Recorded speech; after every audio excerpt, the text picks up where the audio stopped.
హైదరాబాద్ లో ఆషాఢ మాసం బోనాల ఉత్సవాలు ప్రారంభమయ్యాయి. గోల్కొండ కోటలోని జగదాంబిక అమ్మవారికి తొలి బోనం సమర్పించడంతో ఈ జాతర అధికారికంగా మొదలైంది.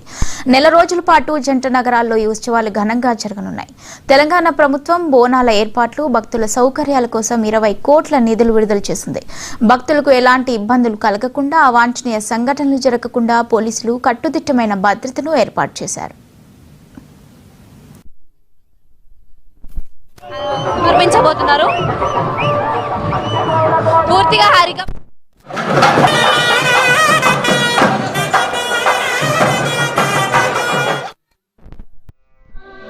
ఎర్రా ఎర్రని సూర్యుడే నీను దుటన బొట్టయ్యే ఓ తల్లి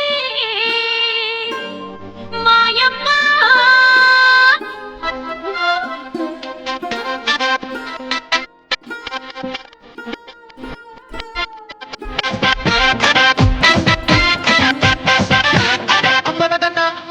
పచ్చిమన్నా నెత్తికెత్తను పట్టమన్నా yo sé है बोलना दूरे चलो चलो yo sé है बोलना दूरे चलो चलो